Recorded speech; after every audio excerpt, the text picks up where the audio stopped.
We're going to do that. As I read through what I call the etymology of Devarim, in addition to whatever thoughts, questions, anything that has been provoked to you by our focus study, perhaps you'd like to share what this past year of Torah study has been like for you. What expectations did you have when you decided to spend your Thursday evenings with Rabbi Moskowitz and the rest of us? What have you learned since? The words of Devarim may help you focus your thoughts on the matter, or maybe you'd rather take the opportunity to silently reflect on the journey of your life during the past year, as we are soon approaching a new year. But let us now for a moment look at number 6, the etymology of Parashat Devarim. And before the rabbi left, I asked him if he would provide maybe some of his thoughts about how these words might apply to us to this day. And so what you're about to read is a combination of his words and mine. So the first word we see is dever. There again, you have a dalet, vet, resh. Dever means plague. So the rabbi writes, have we mostly been aware of our discomforts, objections, criticisms? If so, then maybe it's been mostly a plague for us. Next word is devorah, which means bee. Has it been provoking, annoying? If so, then maybe it's been mostly a swarm of bees. Next word is dover, which means pasture. Has it been a nurturing environment? If so, maybe it's been mostly a pasture. The next word is devar, which means thing or event. Has it been a dynamic experience? If so, then maybe it's been mostly an event. And then we have midbar, which means desert. Has it been bewildering? If so, then maybe it's been mostly a wilderness. And then we have lidaber, which means to speak. Have I been silent too long? If so, then perhaps it's time to speak. Tomorrow, Shabbat, is known as Shabbat Hazon. After the opening words of the prophet Isaiah, the Haftarah reading Hazon Yeshayahu, this is the vision of the prophet. Hazon, does it all seem like pure fantasy that melts away with morning light? Then perhaps it's just a dream. And finally, this Shabbat comes just before the midsummer fast day of Tisha B'Av, the 9th of Av, on which we commemorate the destruction of the first and the second temples in Jerusalem. And the challenge here is, are we primarily aware of the tragedies that we know befall upon the Jewish people over the thousands of years since the Torah was written? Then perhaps we're mostly aware of the unfulfilled, the losses in Tisha B'Av. Finally, I want to conclude this portion of our Torah study by acknowledging our wonderful teacher, Rabbi Moskowitz, who offers this bit of wisdom. If we're aware that the writing is never over, that the next chapters are for us to write, then perhaps we're mostly aware of Torah as a mystery we are not afraid to claim as our own. A mystery, the details of which change a bit each time we revisit it to suit our needs of the moment. And this concludes the little bit of focus study that I am going to present. And now I am most anxious to hear your comments and your thoughts about this Torah portion. And especially, I guess one thing I'd like to do that we really don't do a lot with this group. Often I think our dialogue is unilateral. We have conversations with the rabbi, but not so much amongst ourselves. And I think we become close as a group, but I'd really like to see if we can become closer and maybe get to know each other a little bit better by sharing some of our feelings about this portion and maybe about the past year. So please, volunteers. Susan and David, I see your hand up, or Susan, yeah. Are we muted? No. So, lovely focus study. Thank you. Thank you. And in response to your question regarding number 6, all of the above, it's such a lovely journey. I look forward to this journey every Thursday night. We hardly miss it. And it just gives us, it's such a great way to enter into Shabbat, and just it's like an anchor and allows us to fly all at the same time. I also had 2 comments having to do with the words. One is midbar. Ba midbar is numbers, right? I believe. Mhm.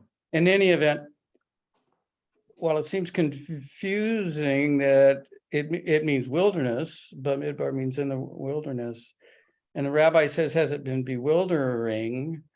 I just wanted to mention that it's translated as bewilderments by one way of reading midbar.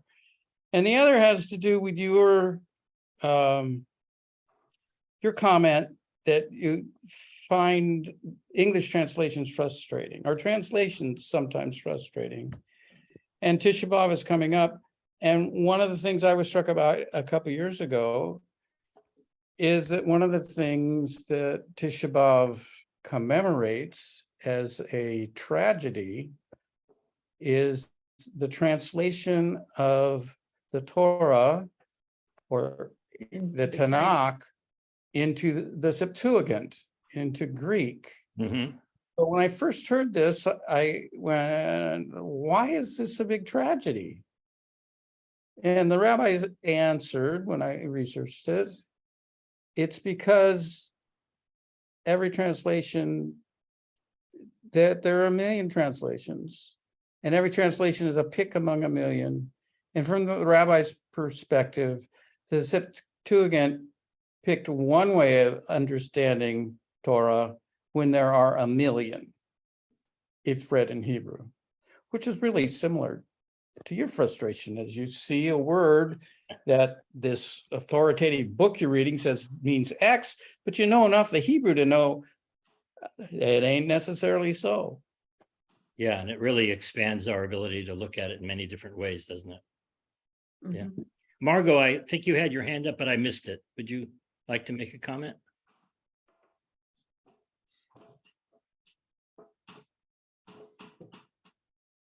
Margot, are you there? Margot, you're muted, Margot. Margot, you're muted.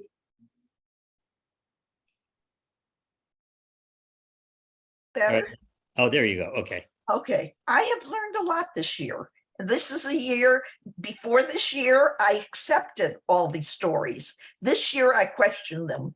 And my biggest question is this: after all the hell Moses went through getting that recalcitrant group to Moab and soon to cross the Jordan, and what a hellish trip that was, and all of his troubles. So because he hit the rock 2 times instead of once, God isn't letting him in. And I say, cut him some slack.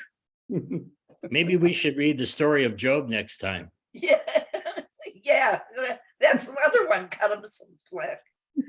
But Job ended all right with, but Right. the rabbi, but the God wouldn't let Moses in, and he should have cut him some slack.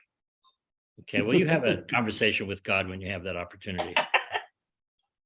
Robert, would you have anything to say about this? Yes, first of all, thank you for a lovely evening and really lovely questions and a chance to reflect.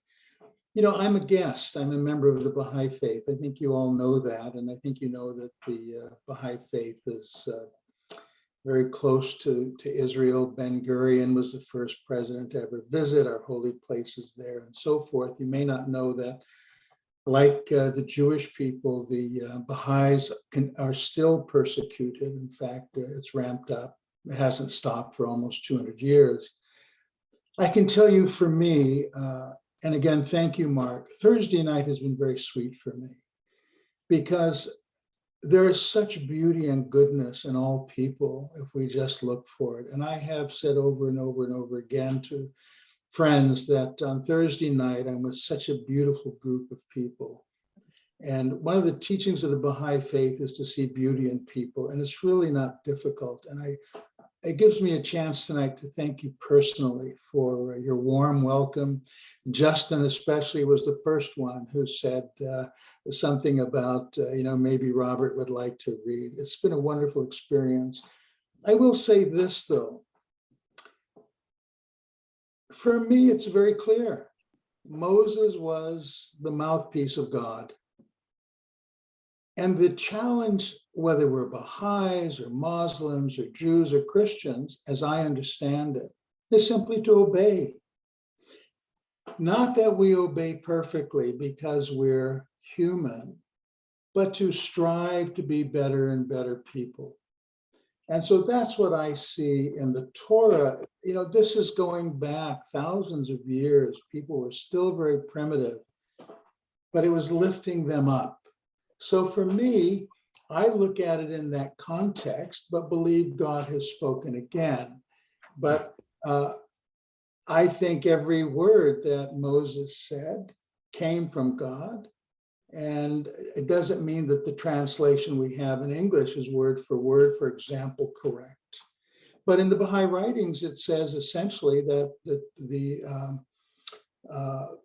5 books, the Pentateuch, are essentially the word of God. In other words, referring to what Moses said, not that they are word for word. But then I think the challenge for anyone who's Jewish, and you've all shared this, how do you extrapolate from 35 years ago to today? And I think a guiding light can be this, and I think this is always a proof of truth. Does it lead to unity? Does it lead to the betterment of the world? Does it lead to souls drawing closer? Does it lead to our loving each other more? And does our religion become a barrier? In the Baha'i writings, it says if it does, we're better off without it.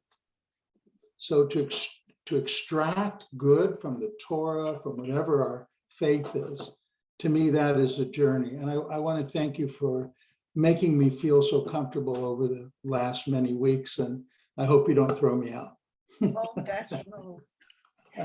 Absolutely not. Marty, thank you so much, Robert. And it's really been a delight for me. And for us personally, I think our friendship has grown exponentially as a result of this as well. So thank you. Marty? So I would share that when I look at these writings, I think about how they relate to developmental issues, that there's a striking change that occurs here now. Moses has been the leader, and people had to follow Moses. Moses is not moving forward. God has been very, very involved with their travels. He promised them a land. He got them to the border. They have to do all the work. So it's almost an adolescent journey.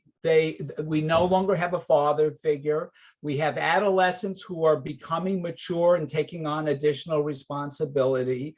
They were promised all these things that now they have to earn by themselves. And so it's a real phase change. And the piece of art is very interesting because you're looking backward to where you were at, but forward, almost like a very important phase change in the life of the entire community. Tell me a little bit more about your perception of that picture. Your comment is interesting that you're looking backward and forward. What made you come to that conclusion by looking at that photo? Well, the text actually refers to going back, yes, to the Sea of Reeds, basically tracing your path. So you have the head going back. Oh, we've made this huge trip. It's been 40 years. Now you want us to go back? And yet when they do go forward, they have to do the work. Don't do that. Turn the light. Please turn the light back on, Max. I have a special needs son who I know. likes, yeah. So this of course is a very important time in the whole Tanakh, that we're promised this land. We are the promised people, and this is it. And now we have to go up and take it. So I think it's actually a very important Parshat. Excellent. Thank you so much. Paul, I see your hand up. Yeah. The business of the Bible bringing people together. I was raised in Brooklyn, and if I went to Prospect Park and there was somebody would be wearing a strommel, somebody would have a different color coat, and everybody had their own opinions. And it seemed to me that what I enjoy, but the main thing is everybody, they supposedly used the Torah, but on the other hand, it almost seemed like they were doing what, the drasha, whatever you call it, we argue and come up with your own ideas. So what I like about what's gone on in the past year is that I don't necessarily anymore pay attention to, who killed who and what land took what land and so forth. These paintings to me is like somebody at the bullfight. They wave a flag, a red flag in front of the bull. And okay, the bull just sees the red flag. But on the other hand, this is more than each painting is more than just a red, a red cape or something.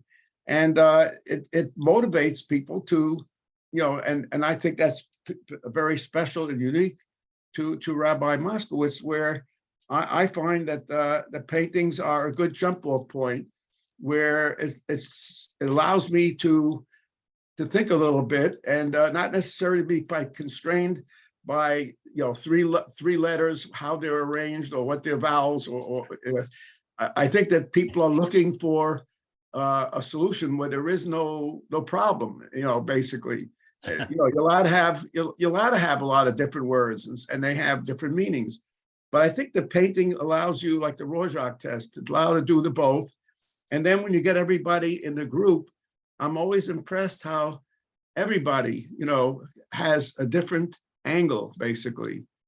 And as far as the Baha'i goes, I think I can eat credit because I lived in Chicago, and I think I brought more people to the Baha'i temple, and all from, of course, relatives who were Jewish. And so that was kind of my role. So I really feel comfortable with you, Robert.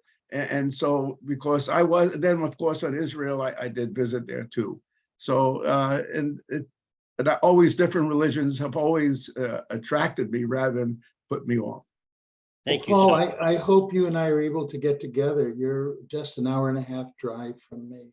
I'd love to drive and visit with you and say hello. Are you, when you say an hour and a half drive, I lived in Chicago, and what I was talking about is that the Winnetka I used to go to where the Baha'i temple was. Oh, it's a beautiful place. Yeah. Do you live in Chicago now or not? No, Oh. I left when I was a student, it was Oh, okay to freeze, Oh, at okay. that time Okay. because I was studying. But You're too far now. You're too far. Chicago was a very interesting time for me because it was before Reverend, I went to school at IIT, downtown Chicago. It was all Black neighborhood. And so before Reverend Farrakhan, all of us students, Sunday morning, I would go to listen to the gospel singing, okay? Then 63rd and Dorchester was jazz. But it got to the point when Farrakhan stepped in that we students were told maybe we shouldn't think about, coming down so often and so forth. So that was a very special time. And then there was all these members in the park there when they had all the riots and stuff. That was a very active place. Yeah. Thank you, Paul. any other hands up? Richard, please. Thank you. Thank you. A lot of words here. And I noticed that in 1:4, 142, whatever, it says the Amorites, it's just the buzzing of a lot of bees. Oh, And yeah. my favorite philosophers are Spinoza, Wittgenstein, and the Cheshire Cat. And all this talk about these different, the Septuagint, the Greek furs, the Hellenism, blah, blah, blah, blah, blah. It's a word means exactly what I want it to mean and what I need it to mean. And we do this every week, and we have the choice each time of confronting which is the true way and opening to the ambiguities of it.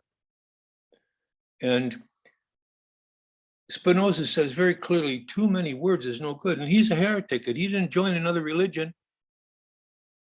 He's a freebaser. And I have viewed this year as this is a ritual, and the ritual does something to the meditative person inside. And that's what evolves for me out of it. It's like a meditation. And I do it to look at as many ways of looking at something and not settle, try not to settle on anything. And that my poem for today is, I wrote it down here somewhere, yes. Read Torah to learn how to behave ethically. And by this, I mean, you talked about development. You know, we go through some stages in moral development. And one stage is being punishment oriented, one stage is being instrumentally oriented, then there's a stage of being a nice person, then there's a stage of law and order, and then there's a stage of what's the purpose of the law? And what this story tells us today is you're going to go over there and you're going to follow other gods. It's going to happen generation after generation after generation. But at some point, your children's children's children's children, that's us, it'll strike a chord and you will follow, not the ritual, not the law, not this or that, but what the intent was all. And the other line of my poem is first is read Torah to learn how to behave ethically, and behave ethically so you can understand Torah. That it's really important, the group, to really honor one another's way of looking at it. And that this process of going over this and over this and over this has been a very important one to me. And I want to thank you all for putting up with my veracity. Not at all. It's been absolutely wonderful. Absolutely. Catherine, I think you are next. Hello, everybody. Yeah, I've gotten an immense amount out of these sessions. And one of the things that I'm always amazed at is that we begin, in a sense, in the focus study by looking a little bit obliquely at the Torah portion. We don't try to parse it literally, but we start obliquely. And then I always end up going back to the portion itself and seeing it anew and appreciate the fact that our conversation is informed by so many different disciplines and perspectives that really people are drawing from their knowledge of philosophy, their own professions. I think it's really quite amazing how that happens in this forum. And I'm just very grateful for that, and for also realizing that sometimes the insights that we gain may not occur during our discussion, but right afterward. I don't know whether anyone has had that experience. Oh yes, that's what I wanted to say. So Absolutely. Wonderful. Thank you that so happened to much. me. Thank you. I'm looking to see if anybody else has a hand up. Catherine. Kath? So Catherine already did. She's got her hand up. What's the difference between chazon and chalom? The different kinds of dreams? I think well, halon is a dream and chazon is maybe a vision. Slightly different. But don't ask me, I don't know anything about words. Okay. Not anymore. Is it like challah? I don't know. Don't get me started on root words. I'll go crazy. Well, I really would like other people to have an opportunity to share their feelings about this past year or our Torah study session. I'm willing to stay as long as we want, within reason, at least until my Zoom runs out. So please don't feel constrained. June, yes. Yeah, 10 minutes, we have to stop. No, I just wanted to go along with what everyone else has said, is just taking the words out of my mouth, but I know very little because I never went to Hebrew school. So, I heard stories, and for me, it's been an education all along. And as Catherine said, I like the obliqueness, because when you're little, you hear this is the way it was and it has to be this way. And it's nice to see the different interpretations and the understanding, and to know that behind the words, there's a story and a meaning other than literally. And I've gained a lot, and I truly enjoy, Robert, your viewpoints. It's nice to know about different religions, as we've also heard from others say, and everyone has, as Catherine mentioned, from either your professional experiences, life experiences, readings, the ideas that are expressed are very meaningful to me. So I appreciate everybody here. Thank And you so much. I Jill. was clear there. Wonderful. Justin? And before you start, I just want to say one thing to you, and that is that I have absolutely loved your dramatic readings. You definitely have an actor's style. Thank you. Thank you. Well, yeah, it's great to really wrestle with the reading, as long as it's not too much. I started a pathway toward understanding Judaism in college, and then I continued to approach it in different areas. And the woman who introduced me in college, 30 years after that experience, married, and thought, well, this is really the time when I would fully become a ger, to actualize a sense of living in. That also went into a divorce. I'm still absolutely love Judaism, and love learning, and the presence of Hashem and the people of Israel is really, it's central to my heart. But every reading, almost every, is of the Torah is really terrifying to me. It's just like, and I take great consolation from Shulchan and from this group of readers, that there's such compassion and humanity that's going into reading something. It is a true religious text, a true spiritual text, but it's utterly terrifying. So I just and almost invariably. So and that's my experience of this year with practicing and studying with this Torah. Thank you so much. At some point, I'd like to explore that notion of it being terrifying. I think that's kind of a provocative statement. So is Any reading other- Noam Chomsky. What's that, Richard? So is reading Noam Chomsky. Ah, okay. I'll have to do that. But we are Careful. supposed to have a fear of God, that, liberal Jews like to call awe, but there's something more to it than just. Oh, no, that's an interesting point, because here's another word that is often mistranslated. Pachad can be fear, but it's also can be in awe of. Awesome. Okay. I have to say that I've thoroughly enjoyed tonight, and it's been such a great honor for me to be able to moderate this group.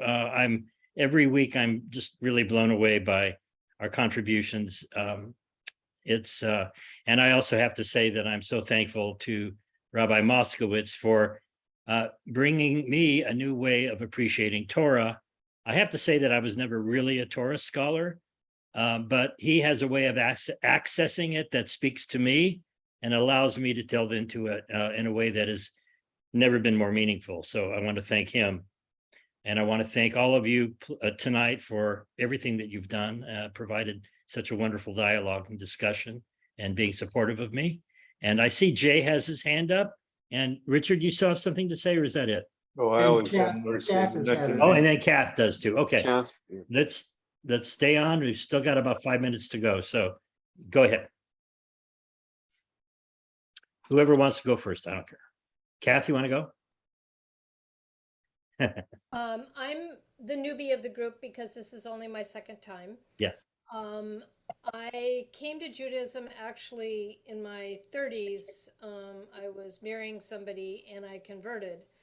And so my daughter is Jewish. And I was, even as a young, kind of, I call it B-flat Christian. So what I was brought up, my family was always questioning everything. But I was always drawn. We had really close friends. We'd get to go to their Seder. We'd get to go, when the kids were bar mitzvah. And I always was drawn to that. And when I converted into a family that was very non-spiritual and very, like, they prided themselves on not going to shul. I mean, it was like a big deal. They did not go. And so I, the newbie, thinking I'm being welcomed into the tribe, was the one that knew the Shabbos prayers. So it was just this real kind of backwards entry into what I was expecting and the reality of it. And I drifted away. I continued to explore. I have a fairly strong Buddhist practice now. But I've come back to this partially because my daughter is very involved. She's the executive director of a congregation in Los Angeles. And because of that, and they're very non-structured, non-strata, I would say, they welcome everybody who did not feel at home in their previous Jewish homes. Like So- sharing. Yeah, it's called Nefesh, and they're in East LA actually. And No. Rabbi Susan Goldberg is a rabbi there. And my daughter and I had started connecting during COVID. We started doing Shabbos together. We'd Zoom Shabbat. And then it's just brought me back. And so my friend Tony, who is part of this group, had been coming. And I met Rabbi Moskowitz at a party that she had. And it just was one of those things that it's just all kind of flowed in. So I'm really grateful. I'm just at the beginning of this, and I really hope it continues into the new year and keeps going, because I would be very sad if it did not continue. It will continue. Thank you, I would Kath. have to make the sad face on my little. Jay, is there something you wanted to say? I thought I saw your hand up. Well, thank you. I just think that, let me get myself back into, all right. This that we're reading from different translations, and these translations in these books may be how many decades old and whatever. And then we're reading words that were oral for a long time, no punctuation, no capitalization. There were spaces and things. This forms the basis of a whole people and a whole spirit. This entire nation of 330 million people has a social contract with punctuation, with capital letters. For instance, a well-regulated militia, comma, being necessary to the security of a free state, capital S, comma, the right of the people to keep and bear arms, comma, shall not be infringed, period. Now that's something that was written by men that we really have no clue. In other words, I can look at it and I see very clearly arms, look up arms, it means weapons of war, has nothing to do with you protecting your house and things.